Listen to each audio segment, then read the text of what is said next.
All right, so our first thing is, could you just kind of describe what Manpower does? Just like what the business is all about and stuff like that. Yeah, no, it's a great question, and really, our vision is to help our clients sort of succeed in what is a very rapidly changing world of work, and there are lots of challenges in the workplace. There are mismatches of talent, right? In places where we have lots of talent, we don't necessarily have the right jobs. Mm-hmm. We don't have all the right skills in the right places. So our job at Manpower is to sort of create products and services, if you will, that allow our clients to be successful with their people strategy, because it's their people strategy that ultimately will drive them to success in their organization. So that's sort of a really sort of high level. If you get right down to it, we have a couple of 3 or 4 different sort of core offerings that we provide to our clients. So one thing is just basic staffing services, if you will. Now, what does that mean? A client may have a need for an engineer for a 6-month project, right? That's very well defined. Here's the statement of work, here's the scope. We'd go out, we'd find that engineer, we'd place them with the company, and we'd bill that client weekly or bi-weekly for their services. And when that 6-month project was over, we would help that engineer go find another project. Okay. So that's just basic staffing. And that would apply to sort of office services like Nina, for example. She's not, but Nina could be an associate. Mm-hmm. It would apply to contact center. So when you're calling in to get help on whatever you're calling in on, a lot of clients use temporary staff as a way to. Sometimes they have projects, but oftentimes they bring them in as a way to try them for 3 or 4 months to decide if they're going to fit before they hire them. So that's basic staffing. Anything from light industrial work to engineering and so on. That's sort of an hourly bill. Then we do perm placement, believe it or not, right? Our clients say, I'm looking for a plant manager in Kenosha that's producing these kinds of things. I need this kind of experience. And they'd work with either Manpower or another one of our brands called Experis, which is more the professional technical. And we'd go do a search for them, and we'd present candidates to them. Mm-hmm. And if they selected the candidate, then we'd get paid for brokering that, if you will. And generally that's based as a percentage of their salary. Yeah. And it's all sort of determined from there. We also do sort of outsourcing services. So from our Manpower Group Solutions side of the house, we may have a company who has, let's say it's a small contact center in their building that's 50 or 60 seats that's handling client inquiries and so on, and the client may recognize they're just not experts at this, right? Mm-hmm. They don't have the technology infrastructure, they don't know how to run a best-in-class contact center because it's sort of an adjunct to their business, it's not their core business. So from Manpower Group Solutions, they might come in and just take over. We'd go hire the management, we'd bring in sort of best practices from a technology standpoint, a management standpoint, and we'd put that in place. So there's just some sort of examples of the kinds of things that we would do, and it's the full spectrum of employment, everything from high-end IT professionals right on down to an entry-level, general assembly person. So if I understand correctly, you guys are kind of the middleman between the employer and the hopeful employee, more or less? Yeah, I think that's a fair way to describe it, and more importantly, I think particularly with our key strategic accounts, is to help them really understand, to accomplish their business goals that they have as an enterprise over the next 5 to 10 years. Here's what you're going to be seeing from the labor market based on how we've studied it and what we see happening, and here's our advice on how to best meet those long-term labor requirements that you're going to have. Mm-hmm. And sometimes it gets down to, we suggest you put this plant in Vietnam, and here's where we need to put it. There's a growing number of skilled workers that are in this area. The cost of labor is reasonable, and yet it's whatever that cost is a windfall for that community. So that's that can be a good thing. So we'll help clients with those kinds of things. Mm-hmm. We may have clients that say, I've got this whole segment of my business, 3,000 employees, that's just not strategic for me anymore, but I don't want to sell it, right? But I don't want to run it either. Yeah. And we might come in and take over that whole thing for them, and just sort of run that segment. So it's a lot of different things, a lot of moving parts. Yeah. But what we would hope is that when a company's CEO is talking about who their strategic partners are, right? They may talk about their auditing firm. They may talk about certain highlight, McKinsey or something that's helping them with advice. Our goal is to have them talk about Manpower Group too, mm-hmm. as a company that's really helping them think through their long-term labor strategies. And we call that, by the way, strategic workforce planning. That's sort of the buzz phrase. Can you just tell us how much of the work that you guys do is focused on Milwaukee as a city as opposed to Wisconsin and the rest of the country and maybe internationally if you guys do business internationally? Yeah, we do. We're $20 billion plus in revenue. We're in 80 countries.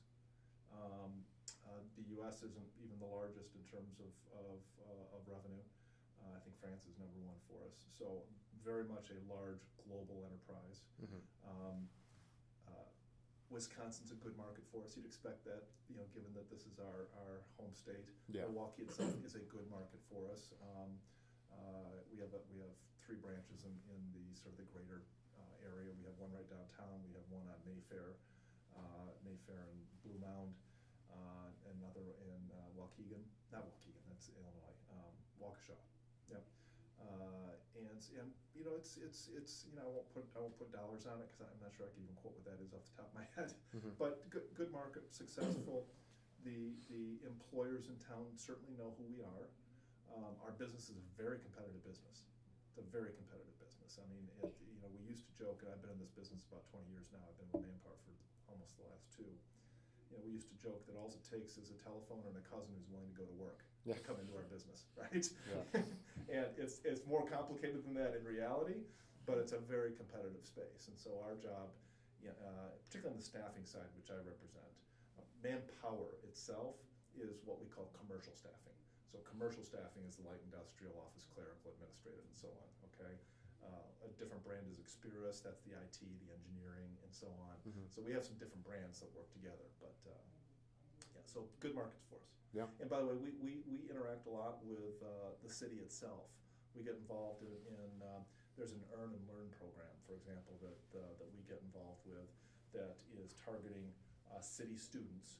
Okay. And partnering with local employers and the city to, I think last year there's 235 students that we sort of linked into summer jobs, both with various city departments as well as local employers that were interested in getting involved in it. Mm-hmm. The role we play is we what we call payroll it. So the employer doesn't have to cut all the checks and everything. There's an agreed amount that they're going to pay them. We pay the student, we build the company, and it just makes it a clean transaction for everybody. Yeah. And then we always host the sort of the kickoffs, the receptions. In fact, we just had a kickoff here. The mayor and I both sort of greeted a whole group of local business leaders and talked to them about the program, trying to solicit positions and money from them. And of course, the mayor did most of it. Yeah. But, and then he was also here last spring, and he and I both had a chance to talk to the students that graduated. So yeah, we're very much involved in the community here. Yeah. Cool. All right. Kind of focusing on your role in Milwaukee, Mm-hmm. could you give us like an approximate number estimate of how many people you are employed in the business of Manpower in Milwaukee?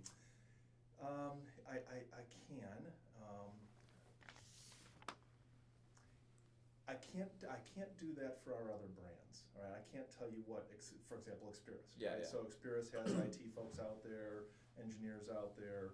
Manpower Group Solutions may have some as well. But for the Manpower side itself, it's probably 300 or 400 just in Milwaukee itself. Okay. Yeah, that's probably about maybe closer to 5. Yeah. Order of magnitude, that's close. Mm-hmm. Kind of switching gears to more financial side, and you may not know this exact number, but can you give us an estimate of your company's annual revenue growth over like the past 5 years? Yeah, I mean, you guys could go to a website and probably pull that out and have an accurate number, and it's probably worthwhile doing as part of your exercise. We finished the year last year right around 20 billion, 20 and a half. Our growth has been 3-4% a year, somewhere in there, but you could go get sort of exact numbers. I think the thing that you'd be interested in that's worth looking at is our net earnings growth. Mm-hmm. Our net earnings growth has been faster than our revenue growth, which is a function of how we've been managing the business more efficiently and effectively, so that every dollar that we're bringing in revenue, we're dropping a little bit more to the bottom line than we had in the past, and we're getting more leverage. So as we get growth, we can place 20 more people on assignment. I'm making this up, but we can place 20 more people on assignment and not have to add another expense to do it. So you get leverage on the bottom line as well. Mm-hmm. All right. In terms of your staffing, Mm-hmm. like kind of like what kind of industry do you provide the most services for? Like, could you say like employ the most people towards? Yeah, on the Manpower side itself, Yeah. which is the main part of the brand, it's certainly manufacturing. Manufacturing. That's what we're best known for. Started the business 60-some years ago. In fact, Manpower really was the inventor of the business some 60 years ago, right here in Milwaukee, which is very, very cool. And, Yeah. and by the way, it is a huge global business, not just Manpower, but the staffing industry in general. So that's a very cool thing for Milwaukee. Certainly is best known for manufacturing. It represents round number 70% of our revenue on the Manpower side, with the other 30% being sort of office services, contact center, other sort of mid to lower level white collar positions. We've obviously seen a big boom in technology over the past 15, 20 years. Sure. And with that, it seems that people need more training to do certain jobs. Would you say that can you describe how this might have affected Manpower in terms of connecting people with certain jobs when a lot of the jobs are moving towards technical positions, engineers, IT people, as opposed to like blue collar level manufacturing jobs? Now, there's a lot there to your question. All right, so let me start with this.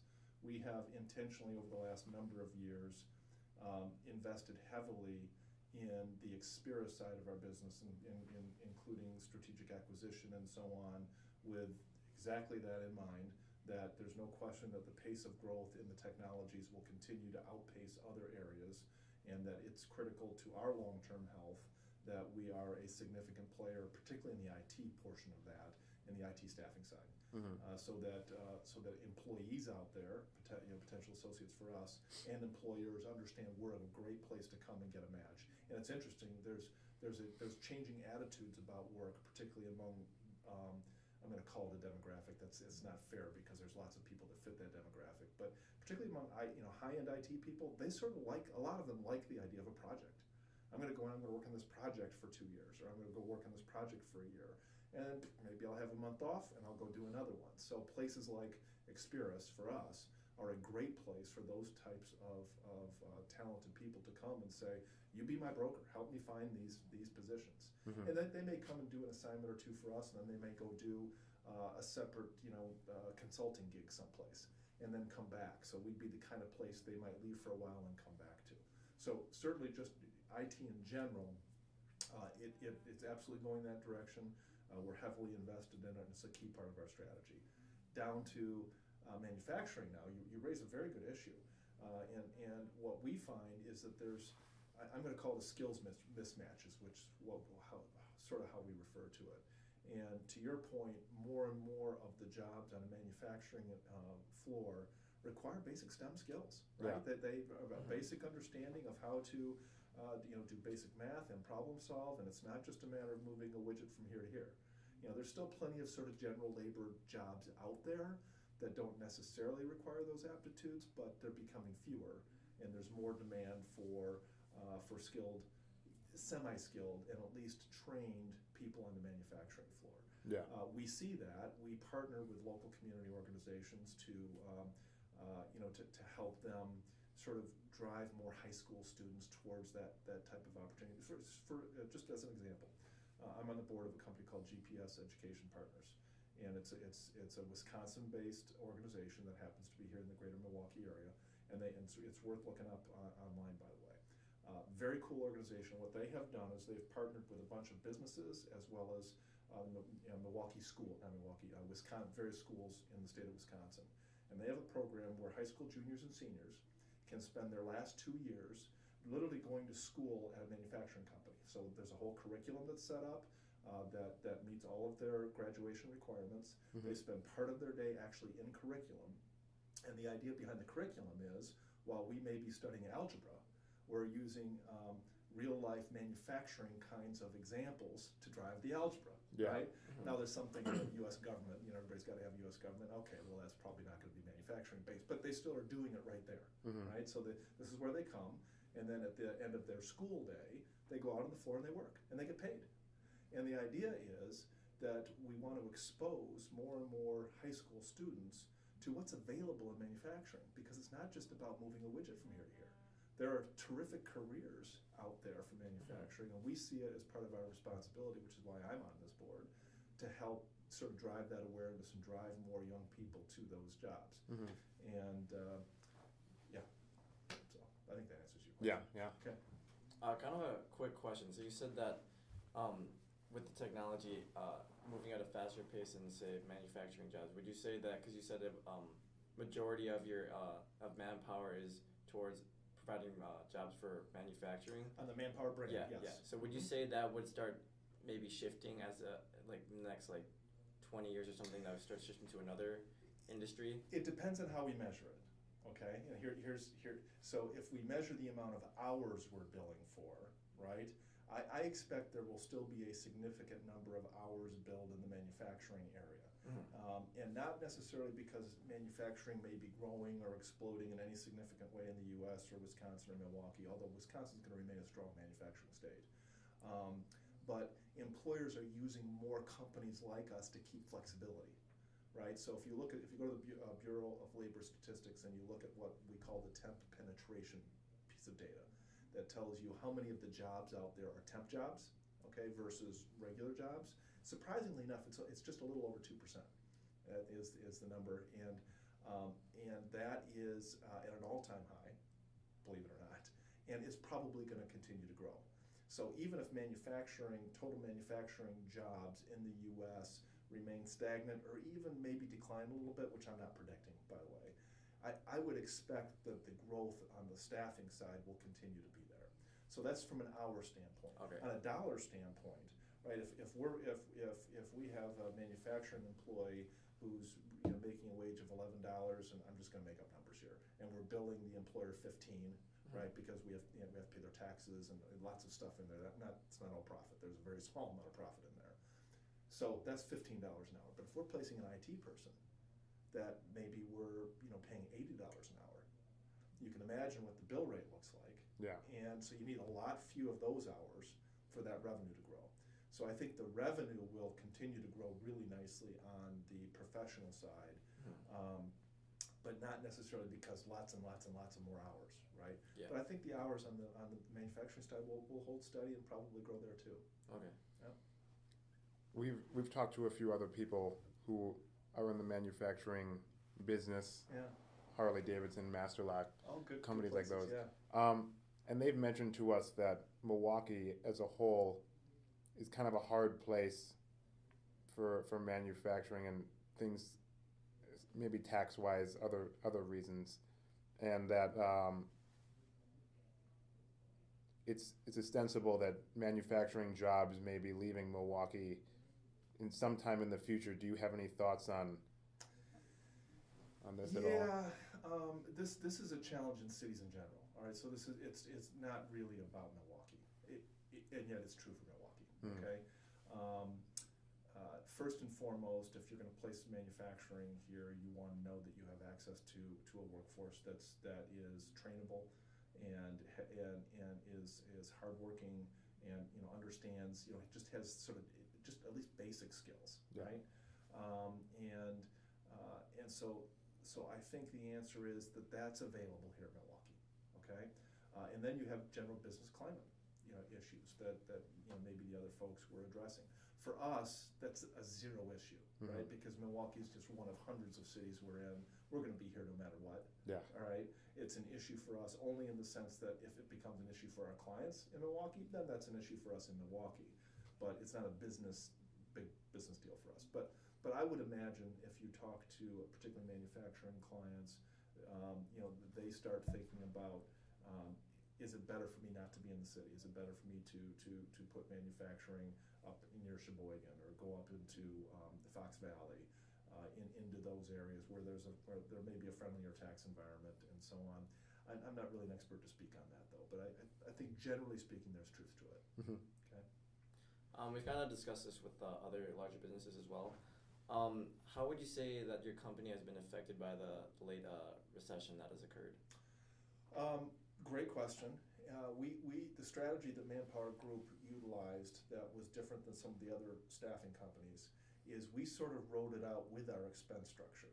Okay, and what I mean by that is when there is a downturn, staffing companies are hit particularly hard. Because if you think about it, if you're running a manufacturing plant, just as an example, and you have 200 employees out there and 40 of them are from a staffing company, and all of a sudden your demand turns down, well, naturally they're going to let the temporary employees go first. Mm-hmm. It's one of the reasons you use them, Yeah. right? So that you have that flexibility, right? So certainly staffing companies were hit hard, and if you look back at at sort of the industry stuff in 2008, 2009, and we're paying attention to what staffing companies did, a lot of them shut down a lot of branches, laid off lots of staff, and did that sort of thing. Manpower didn't do as much of that in the U.S. I don't know that we closed any branches at that time, and if we did, it was more sort of a tactical decision. That's not necessarily a good place to be, and certainly only reduced staff to the extent that there was a proportional reduction. Right? Mm-hmm. Is there just less work to do? So we took a bit of a different strategy, and we could, because we're such a large global company, right, we could afford to ride out the U.S. piece a little bit more so that when it came back, we were in a better position to take advantage of it, and that played out. Since then, and since sort of the recovery that we've been seeing, particularly the last couple of years, we're certainly participating in that. And I talked about the temp labor penetration rate that the Bureau of Labor Statistics publishes. We're very much participating in that, and enjoying that, and seeing nice growth not only in the staffing side, but in the professional side as well. I know you talked about Manpower, or one of your affiliate groups, Mm-hmm. works with companies and provides strategic help on different business issues. We talked to, like I said, a few other people, and they mentioned that with the recession, it allowed them to kind of revamp their business styles and move towards what it sounded like a lean manufacturing model, something like that. Would you say that the companies that you guys work with, and probably not yourself because you just spoke to that, but would you say that the companies that you worked with did similar things in terms of looking at what they were doing and maybe fix some things that they were doing incorrectly? Yeah, it's interesting. There's a term that people use in economics that applies sort of here. Sort of creative destruction, right? So when something goes bad, it's an opportunity to sort of rip up the old and start fresh, right? And absolutely. And by the way, that happened here too. Just because we didn't, necessarily close branches and lay off tons and tons of people, there's absolutely been re-engineering going on in terms of how we deliver services, and that has continued and will continue to accelerate. Mm-hmm. So that certainly has happened here, and we certainly have seen it with our clients. And part of the response from our clients, as they have adopted maybe more Six Sigma practices or lean manufacturing or whatever it is a change in their strategy for how they're going to use workforce. And in fact, it's interesting, even the strategy that they've been using the last few years here now as a response, even now that's starting to shift a little bit. So let me give you an example. So as we come out of the recession, employers are cautious, Mm-hmm. right, about adding employees. They turn to a partner like Manpower Group. We help them find temporary staff as a way to start. All right, is this going to hold? Is this going to stick? Okay, it is. We have 100 people with Manpower. Why don't we hire 50? Right, so that's great for our employee. Right, Mm-hmm. now they have a full-time job with this company, and that's part of our value proposition to employees. Yeah. Right, let us help you get a leg up and get a chance to get into the workforce, which, by the way, is what animates my participation here. I love that. Mm-hmm. So we certainly saw initially, okay, let's bring in temporary employees. That group starts to grow. They get a little bit more confident. They start to hire some, making the populations a little bit smaller. Now all of a sudden what's happening, particularly here in Wisconsin, by the way, is as companies are continuing to grow and they're looking for labor, it's getting harder and harder to find people, finding the right people. And so we even have some clients that are thinking, maybe I'd be better off to just go hire direct.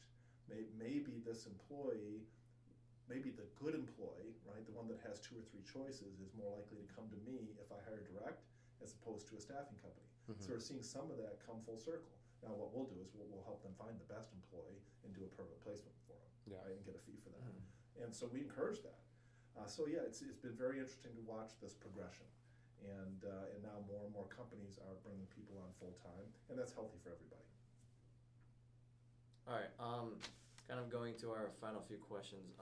Where would you say that you see your company going? Manpower, specifically Manpower, not like maybe like experiment, just focusing on Manpower. Okay. Kind of growing in the next 5, 10, 20 years, like in terms of growth, where you're, I don't know, where you're trying to put with your clients and stuff. So Yeah, it's hard to look out much more than about 5 years anymore, right? Mhm. I mean, the time horizon, sort of narrowed in terms of what reasonable predictors are. But I would expect that we will grow faster than our segment overall. Okay, so if the U.S. commercial, that's the Manpower piece, if the U.S. commercial staffing business is growing at 6%, I would expect we're going to grow to 7 to 8, which is a good thing. I would expect to see Manpower probably broaden its penetration of what we would call the MSAs. So an MSA is a Milwaukee or a Kansas City or a Chicago, the bigger cities, right? We're seeing more and more. It's interesting because you talk about employers moving out of Milwaukee. What they're not necessarily doing is moving out of the greater Milwaukee area, right? So when we think of an MSA, it may go beyond the border of the city, right? So we see more of the growth coming from the city centers, if you will, and the surrounding areas. And we would see for Manpower brand itself an acceleration of growth of the white collar portion of our business, administrative contact center, those kinds of things. So I think that'd be sort of how I'd summarize those. All right. And I think we're to our final question. Okay. And we've been asking everyone this, but in your opinion, probably without getting too political, Okay. where do you see Milwaukee's economy in the future? I wouldn't have any political comment on that at all. I think there's so much to offer here in Milwaukee, right? I'm somebody who just moved here, right? Now, okay, I moved here from Detroit. Jokes now, right? But I mean, I grew up in mid-Michigan and lived in the Detroit area for 25 years before I moved here, and there's a lot to be said for sort of southeastern Wisconsin, and particularly the Milwaukee area. So I don't have any reason to believe that Milwaukee won't continue to be a thriving community.